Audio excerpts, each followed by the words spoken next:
అందరికీ జై భీమ్.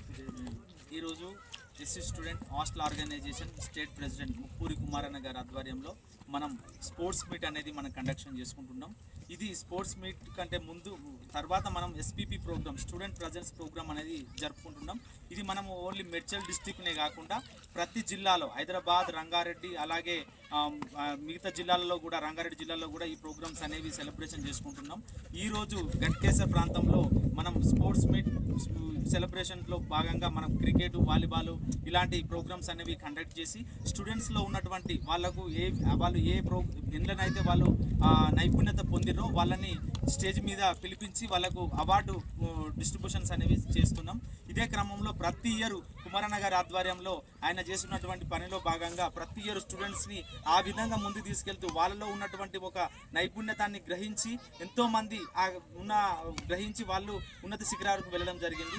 అందులో భాగంగా ఈ ప్రోగ్రామ్ ముఖ్య ఉద్దేశం ఏంటంటే స్టూడెంట్ ప్రజెన్స్ ప్రోగ్రామ్ అంటే ఏంటంటే హైదరాబాద్లో ఉన్న ఈ మేడ్చల్ డిస్టిక్లో ఉన్నటువంటి హాస్టల్స్ ఏవైతే గవర్నమెంట్ హాస్టల్స్ ఉన్నాయో కొన్ని హాస్టల్స్ అప్పుడు కొన్ని హాస్టల్స్ క్లోజ్ చేయడం జరిగింది. ఇప్పుడు హాస్టల్ ఓపెన్ చేస్తూ అలాగే న్యూ హాస్టల్స్ని ఒక 3 గర్ల్స్ హాస్టల్, ఒక 3 బాయ్స్ హాస్టల్ ఈ మేడ్చల్ రంగారెడ్డి జిల్లాలో ఈ మేడ్చల్ జిల్లాలో మన కుమారన్న గారి ఆధ్వర్యంలో ఓపెన్ చేసి పిల్లలకు వాళ్ళకంటూ వసతులు ప్రొవైడ్ చేయడం జరుగుతుంది. ఇదే క్రమంలో వాళ్ళందరినీ ఒక తాటిలో కూర్చుండబెట్టి వాళ్ళ గోల్ సెట్టింగ్, మరి మనం ఎన్నో పేద కుటుంబంలో నుంచి హైదరాబాద్ సిటీకి వచ్చి ఈ జిల్లాలో మనం గవర్నమెంట్ హాస్టల్లో చదువుకుంటున్నాం. మనకంటూ ఒక ఫుడ్ బెడ్ అనేది ఒక 12 జీవోస్ తీసుకొచ్చి ఆ జీవోలు ఒక ఎమ్మెల్యే చేయనటువంటి పని కార్యక్రమం కుమారన్న దగ్గరుండి ఈ కార్యక్రమం చేస్తున్నారు.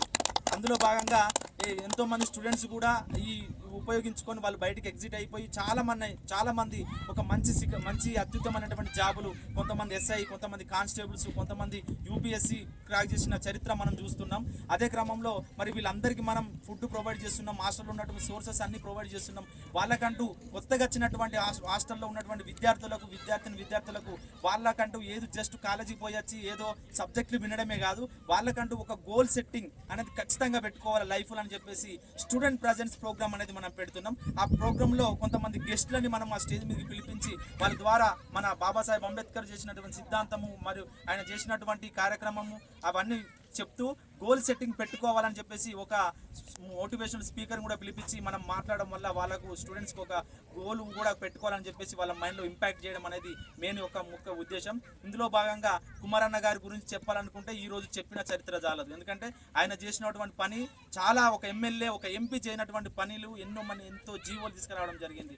కాబట్టి అన్నగారు ఈ హాస్టల్లో తిరుగుతూ ఇన్ని రోజులు మనతో ఎలాంటి ప్రభుత్వం నుంచి కానీ ఇంకా ఏదే విధంగా నుంచి ఎలాంటి రూపాయి ఆశించకుండా ఎప్పుడు పిల్లలతో సపోర్ట్ ఉంటూ వాళ్ళ ప్రాబ్లమ్స్ గవర్నమెంట్ వరకు తీసుకెళ్తూ అయినటువంటి ప్రయత్నంగా ఆయన కృషి చేస్తున్నారు. కాబట్టి అన్నకు ప్రత్యేకంగా మళ్ళొకసారి ధన్యవాదాలు జరుపుకుంటున్నాం. అన్న కంపల్సరీ మా తరపు నుంచి, మా స్టూడెంట్స్ తరపు నుంచి, మా టీం తరపు నుంచి కంపల్సరీ అన్నకు ఎప్పుడు మేము సపోర్టివ్గా ఉంటామనే విషయాన్ని మేము అందరికీ తెలియజేస్తున్నాం.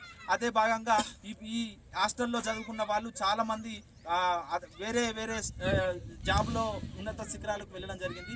వాళ్ళని కూడా ఒకరోజు పిలిపించి అన్న ప్రోగ్రాం పెట్టించి వాళ్ళందరూ కలిపి ఎవరైతే జాబ్స్ కొట్టిరో వాళ్ళందరినీ పిలిపించి వాళ్ళ ద్వారా ఉన్న విద్యార్థులకు వాళ్ళ ద్వారా ఒక మోటివేషన్ స్పీచ్ కూడా ఇచ్చే కార్యక్రమం అన్న చేద్దామని చెప్పేసి ఇందాక మాతో డిస్కషన్ చేయడం జరిగింది. చాలా సంతోషం అన్న, అది హ్యాపీగా అనిపించింది ఇమ్మీడియట్ మీరు చెప్పగానే.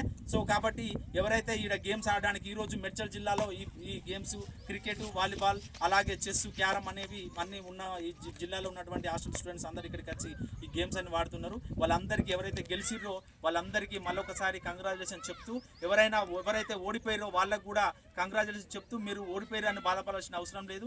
ఎందుకంటే అపజయమే అనేది రేపటి రోజు విజయానికి తొలిమెట్టుగా ఉన్నదని మనం భావించాలి. ఖచ్చితంగా మీరు కష్టపడి నెక్స్ట్ సారి కూడా అన్నిట్లలో ముందుకెళ్ళాలని కోరుకుంటూ ఈ అవకాశం ఇచ్చిన మీ అందరికీ మరొకసారి ధన్యవాదాలు తెలుపుకుంటూ థ్యాంక్ యూ. జై భీమ్.